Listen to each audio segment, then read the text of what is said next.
Hello everybody. Hi guys, how are you? Come on in.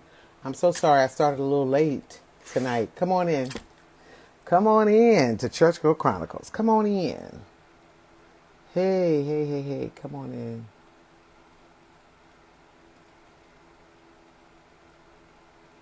Come in tonight. Hello everybody. Hi guys, come on in. Come on in to Church Girl Chronicles tonight. Hey. We're live. We're live. We're a little late, but we're live. We're live. Let me share it with a couple of people. Let me share you with a couple of people. Come on, let me share it with a couple of people.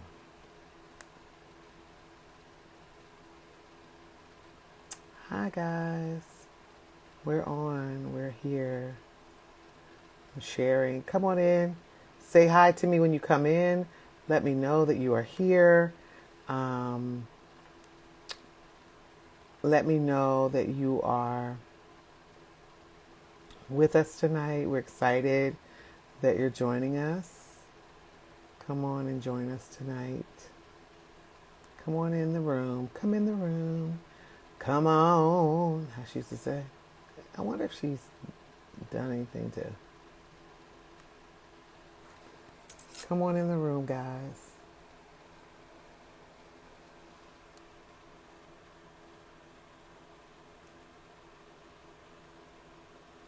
Hey, Shane. Hey, Soroyal. Hi, guys.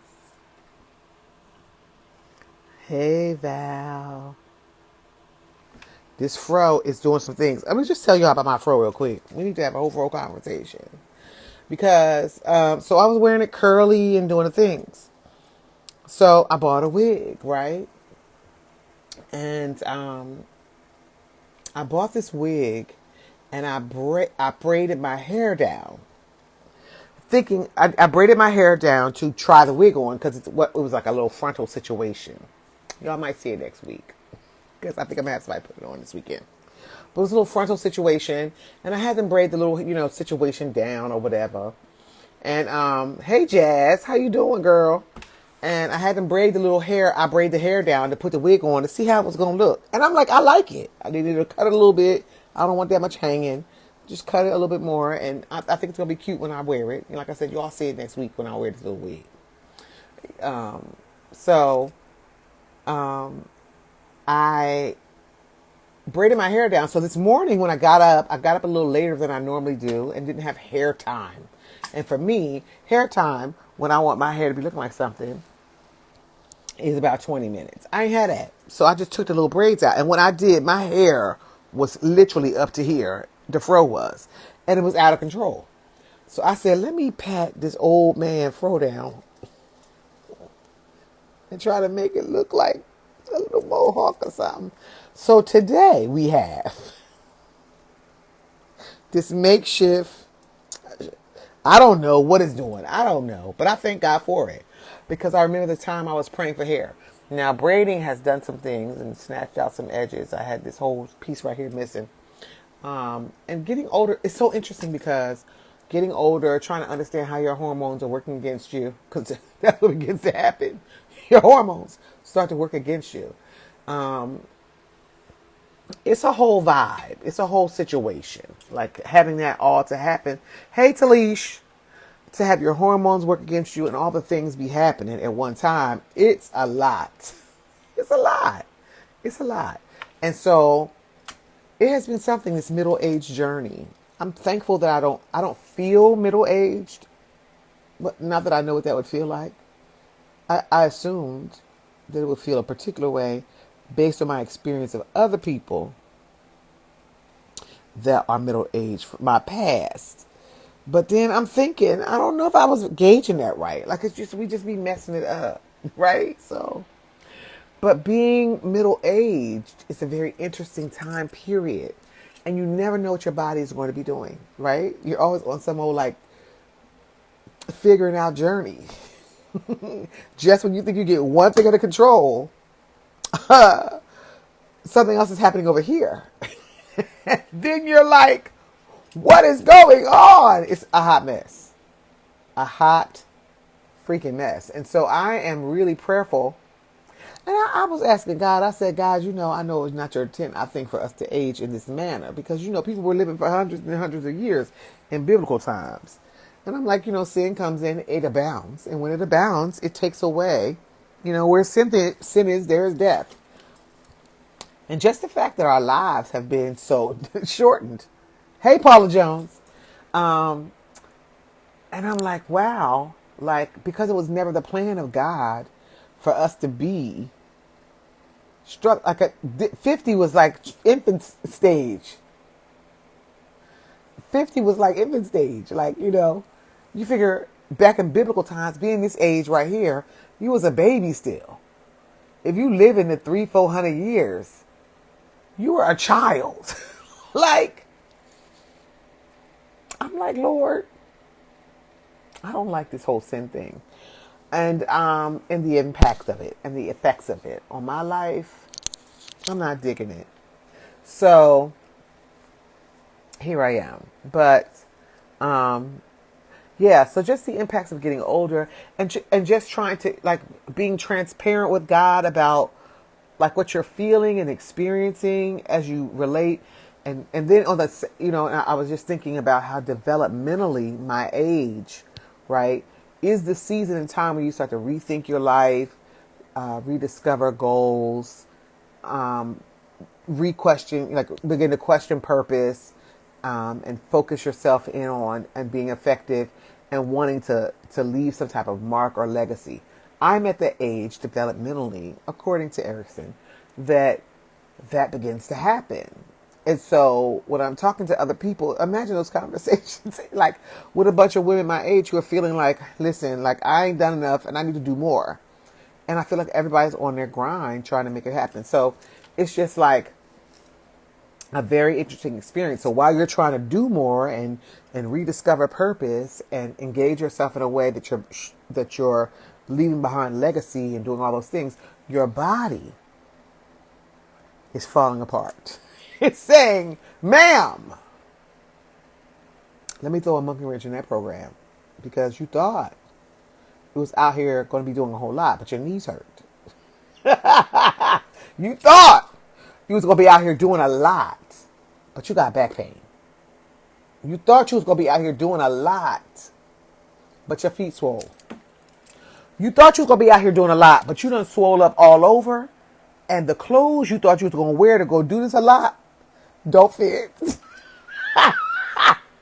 They don't fit today. Now, they may fit tomorrow after you drop this 15 pounds of water weight. But they're not going to fit today. The outfit that you wanted to put on, it's not going to fit today. Because everything from the waist up is swollen to the neck size. And you're looking tight. I don't know if anybody else is having these experiences and challenges like I am, but I need y'all to type in these good comments and let me know that I'm not alone in this journey of middle-age journey with the Lord, with rediscovering, and with knowing that my purpose is not complete. I got things to do. But that's why he told us, that he called the young because they're old, because they're strong, and the old because they're wise. So I need some strong young people to do what my body cannot. So, Lord, you need to send them. Okay? It's a lot out here. That's why I be telling folks, listen, this is more than a notion. Getting older is more than a notion. It's more than what we bargained for. And I do not remember. They not strong no more, Jazz. I'm trying to understand. Why not? I need them to come on up. I need some strength in the young people. But you know what? It's interesting that you say that seriously, because they're not mentally strong. But if we would get on the same page and they would stop trying to know everything, we can do some stuff. Because we got the mental capacity and the emotional capacity where they are weak and sensitive and doing too much. But they got the physical bodies to be able to do what we need to get done. So I need them to get on the page. I need them to get Right. Because I can't. This is too much. Girl, I know. They can't pray. Listen, I know because our church just went through 21 days of prayer. And I'm like, why are we in here with a whole concert with the music playing? Why can't we cut the music off and people just go before the Lord in prayer for 1 hour? I feel like Jesus up in here. You can't pray for an hour? Child, listen. We are in a very interesting time. But I think what makes the time even more interesting is trying to navigate it when you don't have the body that you want. And you got this unpredictable body. I was getting off work yesterday. No, I know you mean their actual knees. I know their knees be hurting. I know. You ain't said nothing. Their knees be hurting. Their feelings be hurting. It's too much. They act like they about 7,500 years old. Okay. It's too much. 15 to 13 months pregnant. I'm telling you, that water weight and gain and all that foolishness, it's too much. And I look around and be like, today I can wear these pants. Tomorrow I may not. So I'll be hitting and missing. I take out 3 outfits at night. I get 3 outfits in my spirit. Because I don't never know. In the morning, I want to wear pants. But if the pants got zippers and a button, I might not be able to. It depends on how much I go to the bathroom in the middle of the night. Because if that's not working and I don't go to the bathroom enough, then I'm going to need to put on a dress. But now I need to find the undergarments to hold all the things together. Right? And then that's a whole nother situation. Do I want to be uncomfortable all day? And do I want to be dealing with taking off entire, what's the word for it? Armor. Under Armour to go to the bathroom. It's a lot. Just getting older is something else. But I didn't jump on to talk about that tonight. Tonight we're having I'm so glad you guys joined us tonight. We are excited that we're back and bopping. However, we're both in the education field, Shayna and I. And for me, my open houses were right before school started because they stationed me in one space. Normally, I have an open house in 2 spaces, and so the second school's open house would have been after school started. But this year, they put me at the place where open house is always right before school starts. And so I don't have an open house once the school year starts. But Shayna had one tonight, and she was is unable to join us. And I don't want to have this conversation about the Forge without her. But I did want to jump on because I don't want the community of people that are following us to not be able to see us from week to week. So we are going to be discussing The Forge. We're going to be talking about all the topics, all the things that we experienced when we were watching the movie, which is a lot to discuss because I think I cried through the whole darn thing. I'm a mother of 2 sons, so I was related to the movie on 50 million levels. We are definitely going to be discussing The Forge, but we're going to discuss it next week. So this week, I'm just jumping on to say thank you to all of you that have been following us, that have been liking our page, that have gone over to Facebook and done the same.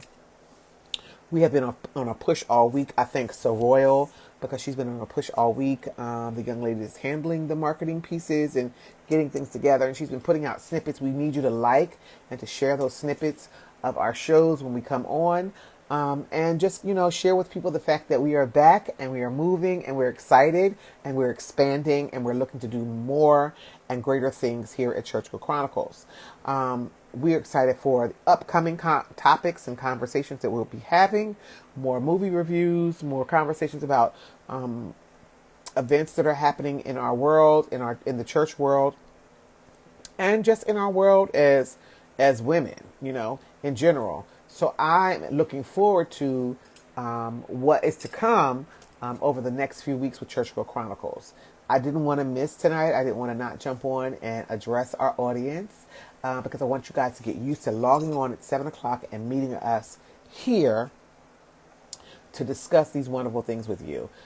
It is such an opportunity to, not just an opportunity, it is such a privilege to be in this position to do ministry. and to be doing ministry with, you know, just random people, and hoping that when they see it and when they experience it, something about what we're saying or what we're doing is blessing their lives.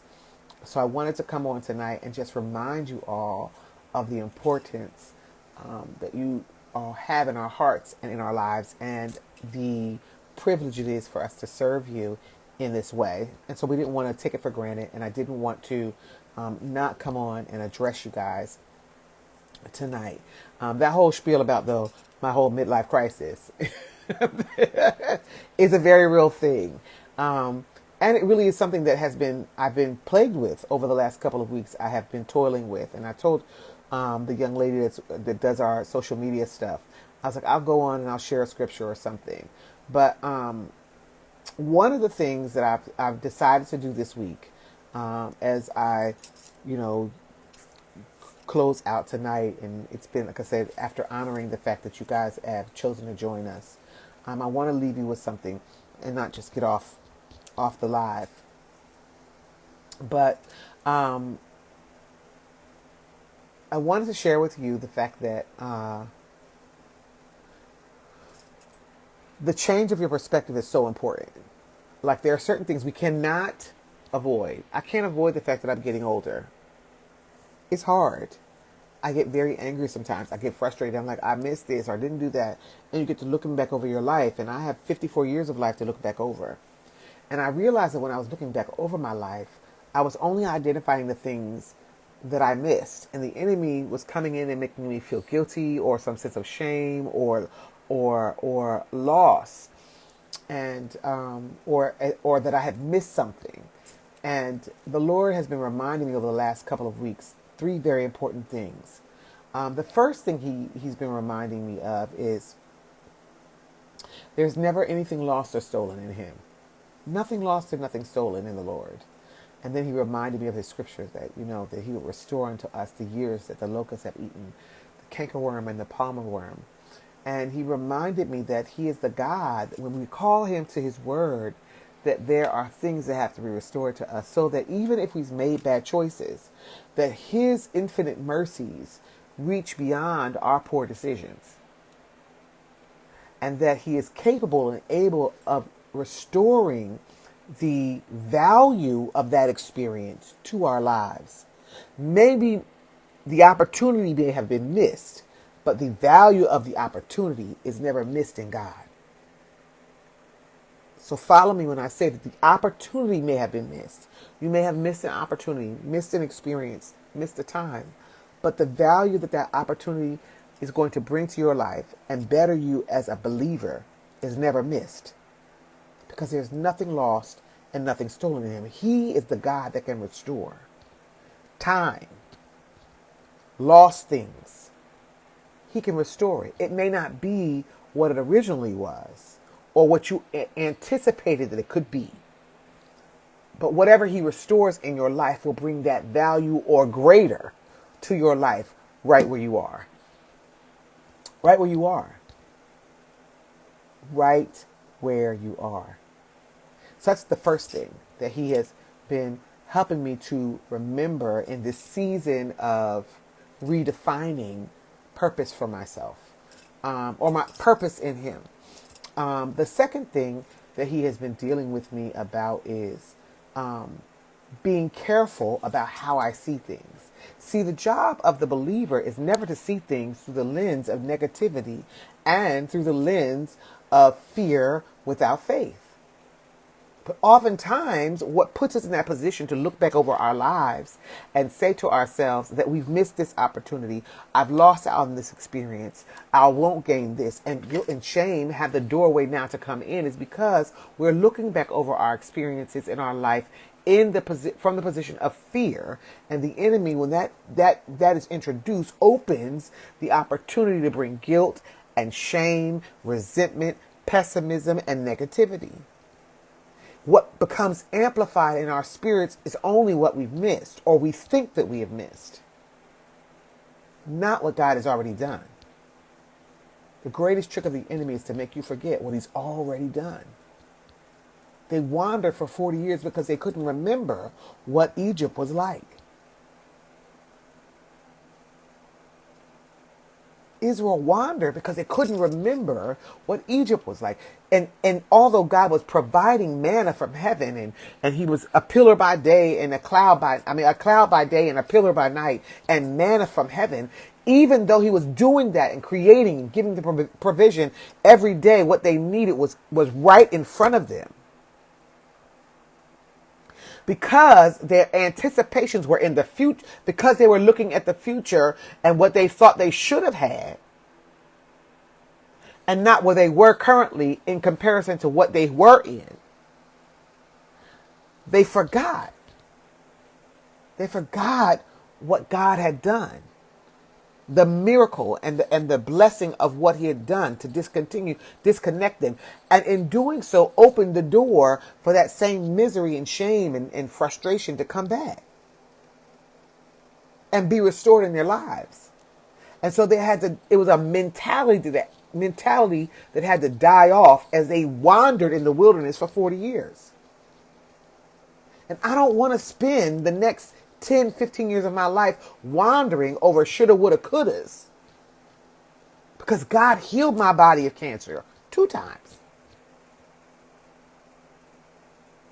God took me out of a situation that was detrimental to my emotional, spiritual, and mental health. God allowed me, when they told me that my mind would not be good enough, to get 2 master's degrees. So even when things don't look like I want it to look right now, look what God has already done. There have been people that have gone through things that I've gone through and do not have their minds, have not accomplished the things that I've accomplished, have not been able to for their feet to land the way mine have landed in a space of blessing. So when we don't recognize, when we allow the enemy to come in and instill fear in us, and then to begin to review our lives, even when especially when we're in a space where we don't think that where we should be, is especially when we're in a space where we are is not where we think we should be. Fear comes in, and then we begin to evaluate our lives from a very negative position. And the enemy causes us to focus only on what we don't have, not on what God has already done. And when we focus on what God has already done and we recognize that if he did it before, he can do it again, our faith rises to the occasion for our next. And we're able to trust God through it. So that's the second thing I learned, right? That I can't let fear cause me to live in my past situations and to forget only magnifying what's negative or what I haven't done. But I have to recognize what God has done through me and for me over the last 54 years. And the third thing is that once I've assessed those things, I have to be willing to allow my mind to be transformed. And be an example of God's grace and his mercy over my life by exemplifying the fruits of the Spirit. Because it is those fruits and the transformation of my mind that will ensure a different future. My job is not to know what's going to happen in the future. My job is to know that God has an expected end for me. His thoughts concerning me are good. And then my job is to be an example of his presence in the earth every day, right now. Today. When I rise, while sitting in this moment, I have the opportunity to talk to whoever it is that is listening and to be effective and a tool for God's use in this moment. And I know that if I yield my everything to him, if I put him first in all things and I do things in his name, that everything else is going to be added unto me. Whatever else is. And to be so connected to him and his voice that I won't follow a stranger. To trust, not just that I know the word of God, but that I know the voice of God enough not to follow a stranger. And if I continue to follow him, that my end is expected and it is blessed. So those are the three things that I have been dealing with over the last couple of weeks that have really, really helped me navigate through this midlife crisis in moments of feeling inadequate, confused, and at times not sure about my purpose. If I'm living, my dad used to say, as long as you're still breathing, as long as you're still living, there's still a chance. As long as I'm living and breathing, God has something He's doing in my life because my life is for Him. When I said yes to the Lord, I became a living sacrifice. And everything that I did after that was an opportunity for Him to live, Him to be glorified in the earth. So that's my purpose. And when I can't find something very specific, that's what I rest in. How am I today being an example of the presence of God with the people that I encounter? And I encounter plenty of people every day. So I want to encourage you all to stay in the present, to recognize the fact that God is able to restore. Nothing is lost nor stolen in Him. To know that fear is a gateway for negativity, shoulda, woulda, couldas, and loss. But to close the door to fear and to put your trust in Him. And thirdly, to allow God to transform our minds and to give us a mind to stay in the present, not to be anxious for what's coming next, but to know that God is more than able to do exceedingly and abundantly above anything we could ever ask or think, according to the power that works in us. It's not about what I know. It's about what I allow His power to do in my life that etches out those things that I can't even begin to imagine. He has things for me that I can't even imagine. And the key to that is allowing His power to work in my life every day. Every day. And so I'm just a vessel, just trying to be yielded to Him. And so thank you for listening to me share that with you guys tonight. I hope you were blessed by that in some way. We are excited because next week we will be returning, the dynamic duo of Chronicles, and we will be reviewing The Forge, the movie. I'm excited to be talking about it. It really blessed me. And I want to encourage you tonight, if there are young men in your life that you know need the Lord, then I want you to be praying for them. That's the assignment. That's the assignment. Thank you, Paula Jones. And thank you for joining us tonight, everybody. The assignment for this week, between now and next Thursday, when you encounter us again at 7 p.m., is to identify some young men that you want to be praying for and believing God for. Identify some fathers, some brothers, some children, some friends, and be praying for them. And I'm believing God to be doing some miraculous things in the lives of those that believe and trust Him. So I'm excited, and we here at Church Girl Chronicles are excited, and we're going to continue to share the Word of God and talk to you guys for real. So until next time, keep me and Shayna in your prayers and Soroyal in your prayers, and let everybody know we're here 7 o'clock. Good night, beautiful people, and see you soon.